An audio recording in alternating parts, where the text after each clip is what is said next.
In the tundric city of Siberia, the long-disgraced Anton Vanko's life would fade. All while his only heir, Ivan, watches on as the son of the one who defamed his own father, relished in his glorious announcement that he was the superhero Iron Man.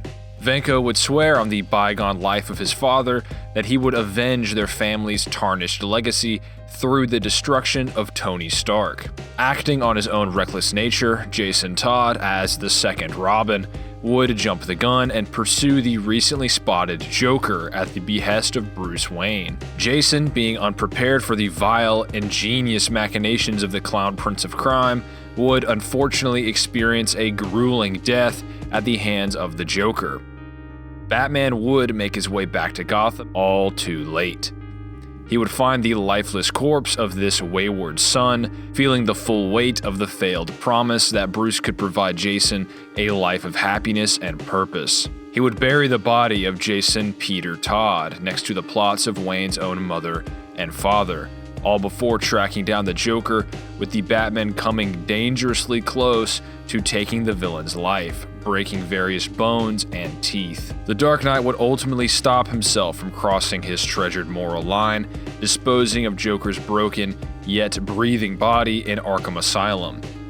The spirit of the Batman would be shaken, with his vow to punish the guilty being sharpened to a razor's edge. Tony Stark, following in the company's tradition started by his father, would host the Stark Expo, a celebration of the company's achievements. Seeing as Stark leads the industry in many ways, other heads of conglomerates would watch on, mostly to assess the future's landscape as determined by Stark Industries. Tony would notice that instead of his old friend Bruce, it was instead Lucius Fox representing Wayne Tech this year around. Fox would inform Tony that Bruce had his hands full, too much on his plate to celebrate. This news would sadden Tony. Sometime later, the United States Congress would attempt to strong-arm Tony Stark into granting the technologies used to create the unprecedented Iron Man armor to the military. Making a parade out of this event, Stark would insist that this was his creation and his alone, ruffling the feathers of his detractors, including one competing industrialist, Justin Hammer, with Stark showing all who were present his various failed attempts to replicate the Iron Man suit to provide to the US government. With his creation firmly in his grasp, at least for now, Tony would have to face his disease, that being the energy source powering the arc reactor in his chest, proving poisonous to Stark. The very thing that once saved his life is now slowly killing him. In an attempt to soften this harsh reality, Tony would drown his sorrows, but deeper than that, he would concoct a plan, starting with his entrusting of Pepper Potts with the position of CEO of Stark Industries.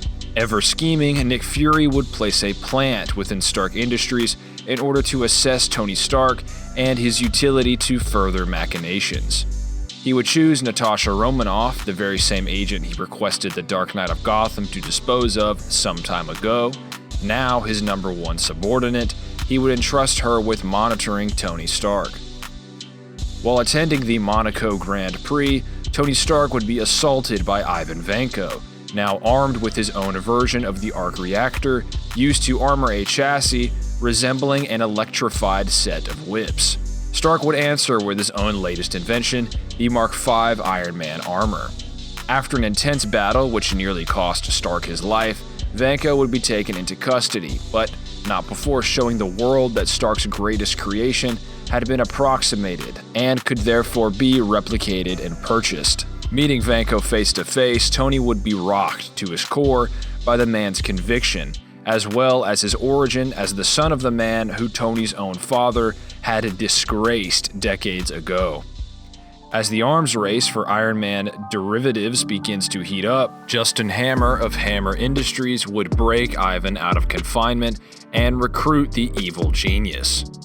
Hammer would task Ivan with the construction of an army of drones, using the man's engineering ability alongside Hammer's resources, all in an attempt to outdo Stark both in reputation and income. With Tony being ignorant to these events and with his days seemingly numbered, he would decide Rhodey would make the perfect successor to the mantle of Iron Man.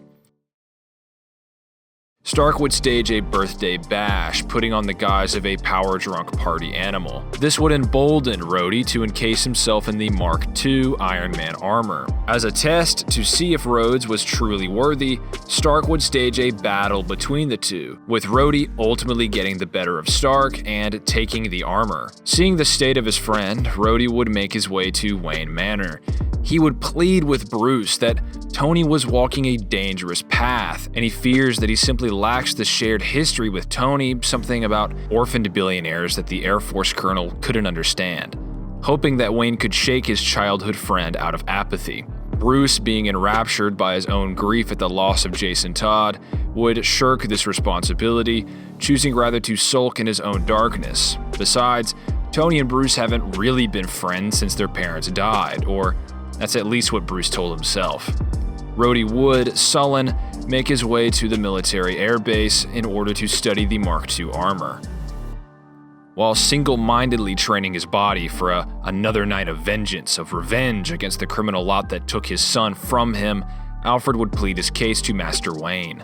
He would tell Bruce that while the death of Jason Todd was tragic, Batman was created, at its core, to be a symbol of hope for the downtrodden people of Gotham, as well as a symbol of fear for the corrupt, and that it is a disservice to all those who inspired the legend of the Dark Knight to see its power be used for basic acts of hate. And for Batman to stand for its true purpose, Bruce Wayne would as well have to be balanced. Bruce, listening, would maintain his emotional distance. This speech would, however, inspire Wayne to scavenge through his father's old archives, something he hasn't done since the death of Thomas and Martha Wayne. Among these boxes and chests, he would find a film reel labeled "To My Best Man." This tape would reveal footage recorded decades ago, showing Howard Stark attempting to film a voiceover for the annual Stark Expo. However, this would be interrupted by playful jabs originating from Bruce's own father. He would see the jubilance emanating from these two men at their prime, shortly followed by the two young heirs to the Stark and Wayne legacy playing side by side. While the specters of Bruce's and Tony's past would be wrangled by their mothers, Thomas and Howard would face the camera and relay a message, one for the future. Cutting back to Tony Stark, we would find him partaking in the finer things in life, perched within a donut, scarfing down much the same. He would be greeted by Nick Fury, who would then reveal many things to the Man of Iron. Firstly, he would reveal that Stark's perceived assistant was, in all actuality, the Black Widow agent, with the Agent of S.H.I.E.L.D. then administering a suppressant to the poisonous effects that were harming Tony's system. Inquiring the nature of Tony's defeat at the hand of James Rhodes, Fury would internally take note of Stark's volatile attitude. These operatives would then entrust Stark with a box containing research data collected by the late Howard Stark, giving Tony the keys to truly cure himself, one would hope. While deeply studying this information, Tony would be greeted in the night. Tony would open the door and see Bruce Wayne, his oldest friend and someone who he would greatly relate to if each man could find the time or desire. Bruce would relay his meeting with Rhodey, telling Tony that he was here to do whatever he could to help. This wouldn't be easy for Bruce, as the last person he hoped to help was no longer with us. Unlike Batman and Robin, Wayne would try to reach Tony via his daytime persona. For the first time, the two would face the reality of not only Stark's superhero pastime, but his illness as well. Bruce had a thought, a fleeting desire to reveal his deeper connection to Tony, that he as well spent most of his time punishing the guilty and upholding justice. But this idea was just that, fleeting. Bruce would reveal to Stark the tape he had discovered within Wayne Manor. The two orphans would watch as their youthful counterparts played alongside their respective parentage. However, the true nature of this tape would be revealed.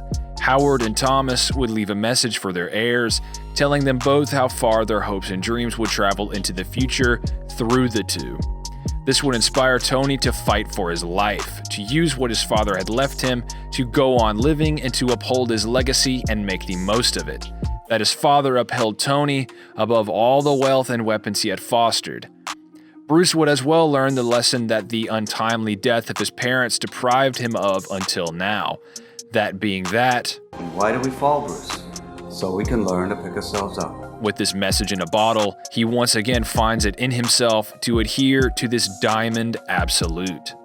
Making his way from Tony's home, knowing that their friendship had been rekindled, Bruce would leave Stark, hoping that this message had been as well received as it had been to himself.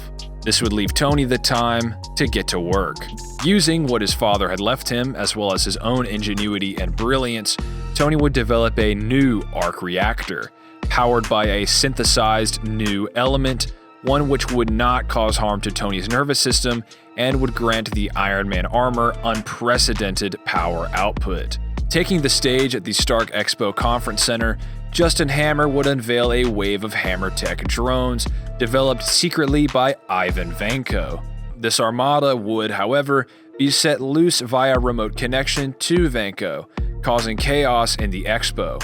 Swiftly arriving, Iron Man would do battle with this force, saving one brave youth along the way. Uniting with War Machine, the two would battle wave after wave of Hammer drones.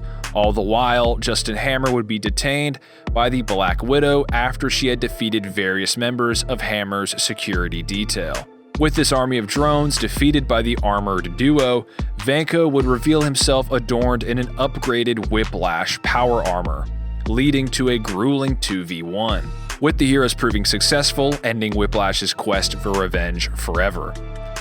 Tony would then reconcile with Pepper Potts over his reckless nature as of late.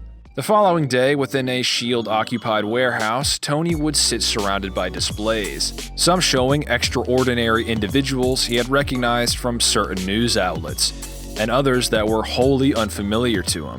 All this prefacing his verbal rejection from the Avenger Initiative. Tony, in his own way, would express his shock and disappointment. However, he would be informed of his position as retainer for the initiative. Before leaving, Tony's eyes and ears would wander to one display showing grainy footage of the legendary, mythic Batman of Gotham. Fury would then escort Stark off the premises, telling him that he would now have to set his sights to events on the edge of the US border. A boiling mist would then rise off of the green haze of the Lazarus Pit, all before it would be disturbed by the bandaged body of one youth taken all too soon.